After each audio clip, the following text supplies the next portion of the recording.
आप कोई और काम के लिए टाइम निकालिए, ना कि पढ़ने के लिए टाइम निकालिए। आपको जब टाइम मिलता है आप उसी टाइम पढ़ें, ठीक है। टाइम टेबल आपको ये लेकर जाना है और अच्छे से पढ़ना है, दम लगा कर पढ़ना है, पूरा झोंक देना अपने आप को। अगर आप भी चाहते दिल वाले मेंटोर की वीडियो सबसे पहले आप तक पहुंचे तो लाल बटन को दबाकर चैनल को सब्सक्राइब करना ना भूलें। नमस्कार दोस्तों, हम अंगेश कुमार। का हाल चाल बा? ठीक ठाक बा? चलो शुरू करल जाओ। आज के इस वीडियो में देखेंगे कैसे करे क्लास 12 की शुरुआत। इसका मतलब यह है कि कैसे करें क्लास 12 की शुरुआत जो अपने बोर्ड एग्जाम में 400 प्लस स्कोर कर सके। बहुत सारे बच्चों के मन में कन्फ्यूजन होगा कि ऑफलाइन पढ़े या फिर ऑनलाइन पढ़े, टाइम टेबल अभी से क्या फॉलो करें जो अपने बोर्ड एग्जाम में अच्छा स्कोर कर सके, बुक्स क्या क्या होती है और क्या क्या पढ़नी है हमें, मिस्टेक्स क्या क्या नहीं करना है पूरे प्रिपरेशन के दौरान। सबसे पहले ऑनलाइन स्टडी करने के लिए आपको ये 4 कारण होना चाहिए, ठीक है। सबको मैं एक एक करके एक्सप्लेन करूंगा। सबसे पहले देखेंगे फाइनेंशियल कंडीशन। फाइनेंशियल कंडीशन का मतलब यहाँ पे यह है कि जिस स्टूडेंट्स के फादर लेबर क्लास से बिलोंग करते हैं और उनके फादर एक कोचिंग का 5 से 6 हजार का क्लास नहीं ज्वाइन करा सकते हैं और उन्हें पढ़ने का मन है तो वो ऑनलाइन स्टडी कर सकते हैं। दूसरा, जो स्टूडेंट गांव में रहते हैं और काम भी करते हैं, मजदूरी करते हैं या फिर कुछ भी काम करते हैं और सोचते हैं पढ़ने के लिए, तो उनके लिए बहुत अच्छा है कि वो ऑनलाइन स्टडी अपने घर पे ही करके काम भी कर सकते हैं और पढ़ भी सकते हैं। Honest and discipline. ऑनेस्ट का मतलब है कि आपको डेली के डेली 8 बजे से अगर आपका क्लास है तो अपने से ईमानदार होकर 8 बजे से बैठ जाना है। ये नहीं कि 8 बजे क्लास है तो गेम खेलने लगे या फिर कुछ ऐसा नहीं। और डिसिप्लिन का मतलब है डेली बेसिस पे आपको क्लास करना है। यहाँ पे आपको कोई बोलने के लिए नहीं है कि क्लास कर लो, कल होमवर्क करके नहीं लाया था। आपको अपने आप से खुद से डिसिप्लिन में क्लास करना होगा। और रिजल्ट्स तो आप अनुसार का आप नाम सुने ही होंगे, जो यूट्यूब पे 2017 या 18 से free of cost science stream वालों को, आर्ट्स वालों को भी पढ़ाते हैं। उनके पढ़ाए हुए बच्चे स्टेट टॉप पर हैं। आपको हम एक रियल लाइफ एग्जांपल देते हैं। जैसे मेरा 10th CBSE का रिजल्ट जुलाई 2022 को आया था। उस समय हम अपने फादर से कहें कि हमको कोटा जाकर स्टडी करना है, लेकिन उस टाइम मेरे फादर के पास फाइनेंशियल कंडीशन अच्छी नहीं थी तो हमने कोटा नहीं गया। और हमने कोटा नहीं गया तो हमने ऑनलाइन ही स्टडी की। तो आप भी कर सकते हैं। ऐसा नहीं है कि इसमें पढ़ने पर रिजल्ट नहीं आता है या फिर कुछ दिक्कत है। अगर आप अपने आप से ईमानदार और अच्छे से पढ़ते हैं, कंसिस्टेंट होकर पढ़ते हैं, तो आप पढ़ सकते हैं ऑनलाइन स्टडी। और यह सस्ता भी होते हैं।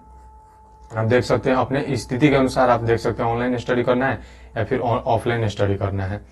दूसरा, ऑफलाइन स्टडी। फाइनेंशियल कंडीशन, जिनके पास फाइनेंशियल कंडीशन है वो ऑफलाइन जा सकते हैं। फाइनेंशियल कंडीशन का मतलब उनके फादर गवर्नमेंट जॉब में है या फिर उनके पेरेंट्स कोई भी गवर्नमेंट जॉब में है या फिर उनके पास इतना रुपया है कि वो ऑफलाइन क्लास ज्वाइन कर सकते हैं और रूम लेकर पढ़ सकते हैं, तो ऑफलाइन जा सकते हैं।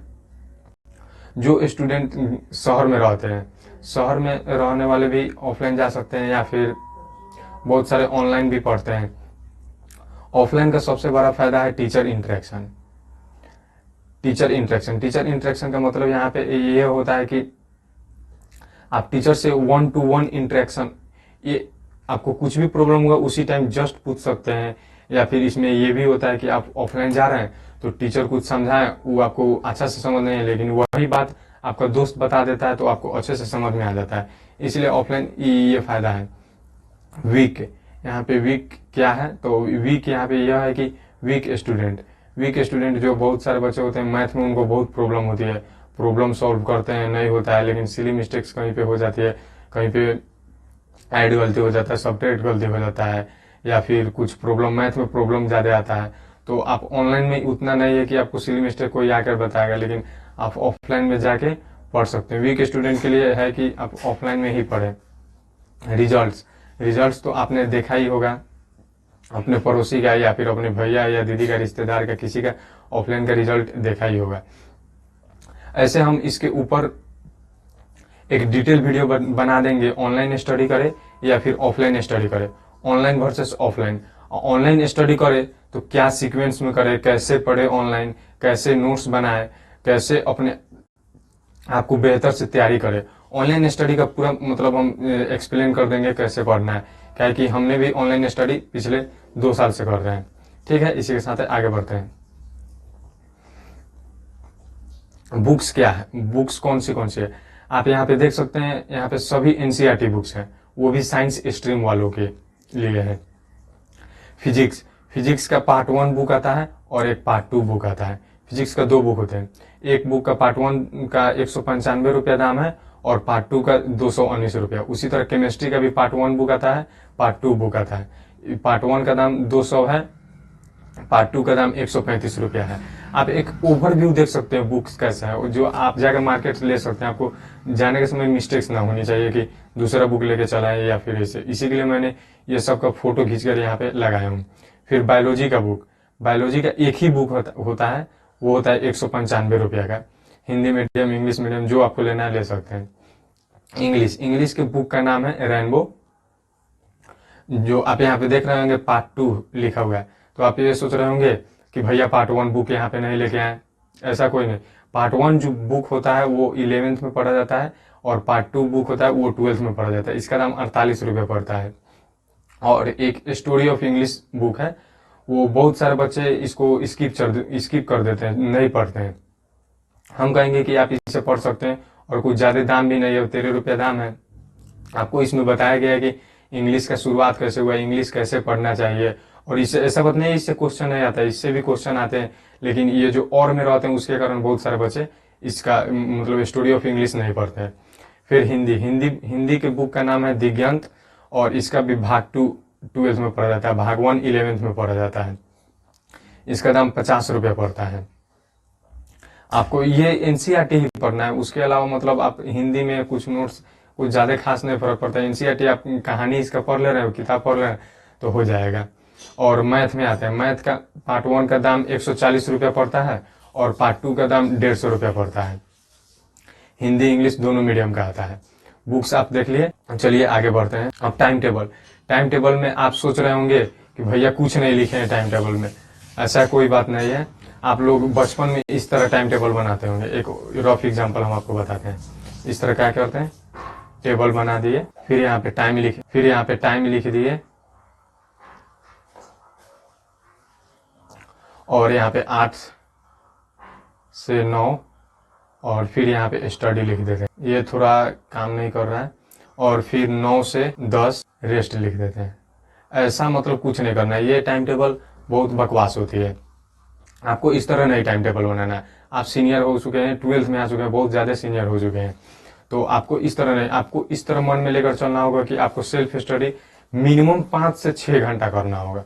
सेल्फ स्टडी का मतलब आपको अपने से पढ़ना होगा, ना कि आप ऑनलाइन स्टडी कर रहे हैं उसको सेल्फ स्टडी। अपने से पढ़ना होगा, होमवर्क बनाना होगा मिनिमम। और क्लास तो ऑफलाइन, आप ऑफलाइन जाए या फिर ऑनलाइन जाए, 5 से 6 घंटा क्लास आपको लगेगा। तो मान के चलिए मिनिमम 10 घंटा हो गया डेली के, आपको 10 से 12 घंटा पढ़ते हैं तो बहुत अच्छा है। और बहुत सारे बच्चे होते हैं जो पढ़ने के लिए टाइम निकालते हैं, ऐसा नहीं करना है। आप कोई और काम के लिए टाइम निकालिए, न कि पढ़ने के लिए टाइम निकालिए।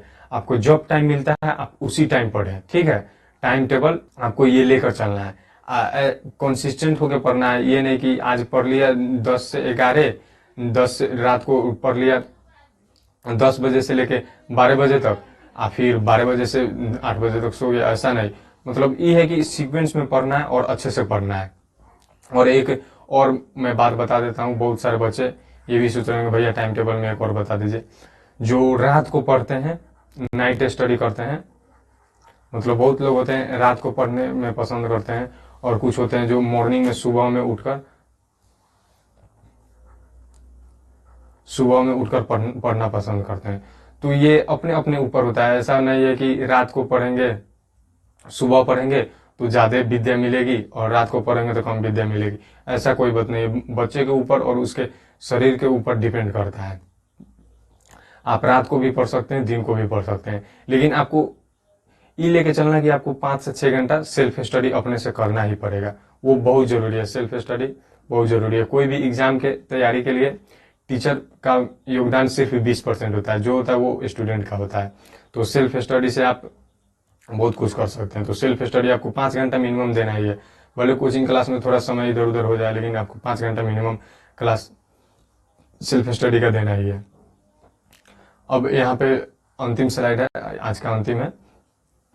क्या क्या मिस्टेक्स नहीं करनी है, आपको डीमोटिवेट नहीं होना है। डीमोटिवेट का मतलब ये है कि आपको कोई कह रहा है कि तुम्हारा रिजल्ट अच्छा नहीं आएगा, या फिर तुम अच्छा से नहीं 10th में ठीक से नहीं आया था, तो आपको अपने से पढ़ना है। डिमोटिवेट किसी के बात पे ये नहीं कि बुरा ले लेना है, अपने से पढ़ना है और अच्छे से पढ़ना है, दम लगा के पढ़ना है, पूरा झोंक देना है अपने आप को। इनकॉन्सिस्टेंसी का मतलब है कि आपको ये नहीं कि सीक्वेंस तोड़ देना है, कंसिस्टेंसी तोड़ देना है, नहीं तोड़ना है, डेली के डेली पढ़ना है। कि ये नहीं कि कल बर्थडे आया तो बर्थडे में चले गए। आप अगर बर्थडे में जा रहे 2 घंटा समय देना, तो आपको कहीं से ना कहीं से 2 घंटा समय आपको निकाल के उसको मेंटेन करना होगा, जो आप वहां पे 2 घंटा दिए हैं। डेली के डेली पढ़ना है, एक दिन पढ़, एक दिन ज्यादा पढ़ ले, एक दिन कम पढ़ ले, वैसा नहीं। रोज पढ़े, लेकिन अच्छा से पढ़े और कम भी पढ़े, लिमिट में पढ़े। डिस्ट्रैक्शन, ऑफलाइन स्टूडेंट के लिए भी बहुत सारा डिस्ट्रैक्शन आती है, और ऑनलाइन स्टूडेंट के लिए भी बहुत सारा गेम वगैरह, ये सब सोशल मीडिया, ये सब डिस्ट्रैक्शन आती है। ये सबसे बच के रहना है। आप जितना ज्यादा बच के रहेंगे उतना आप ज्यादा फायदा में रहेंगे, और आपका पढ़ाई उतना ही स्मूथ चलेगा। टाइम वेस्ट कहीं भी नहीं करनी है। टाइम वेस्ट ये सब में, ये सब का मतलब यही है कि टाइम वेस्ट नहीं करना है। टाइम वेस्ट आप ये नहीं कि खेलने में कुछ ज्यादा टाइम वेस्ट खेल रहे हैं, खेलिए, मतलब आधा से 1 घंटा आउटडोर गेम खेल लीजिए, उसके अलावा कुछ ज्यादा टाइम वेस्ट नहीं करना है। आप सीनियर हो चुके हैं, आप उतना ही नहीं है कि आपको डेली रोज खेलना ही है, आप उसको स्किप भी कर सकते हैं। ओवर थिंकिंग का मतलब यह है कि बहुत सारे बच्चे गांव से आकर शहर में पढ़ते हैं, या फिर शहर से कहीं जाके दूसरे जगह पढ़ते हैं। वो सोचते हैं मेरी मम्मी का आर्थिक स्थिति सही नहीं है, पापा जी उतना अच्छा से कमाते नहीं है, तो वो घर के बारे में ज्यादा सोचते हैं और रुपया नहीं आ पाता है। तो आपको नहीं सोचना है, आप एक ही बात सोचे और मन में लेके चले, हमको अच्छा से पढ़ना है, अच्छा स्कोर बोर्ड में करना है, उसके आगे भी पढ़ना है, और अपने आप से बहुत ईमानदार होकर अच्छे से पढ़ना है। ओवर थिंकिंग नहीं करना है उतना, वो आपके थोड़े बहुत हाथ आते रहेंगे, लेकिन ओवर थिंकिंग अपने आप को नहीं करना है।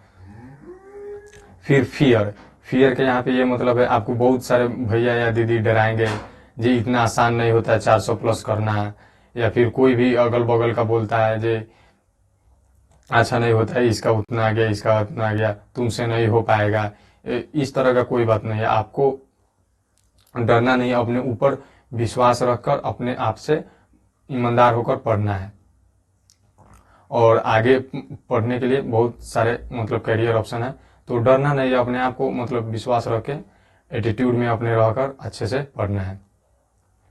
ठीक है, तो अगर आपको आज के इस वीडियो में जो कुछ भी समझ में नहीं आया हो, तो आप कमेंट बॉक्स में आप पूछ सकते हैं, हम आपको वहां पे रिप्लाई दे देंगे। ठीक है, तो चलिए जाइए पढ़िए, और अभी हमें भी पढ़ना है। Okay, bye.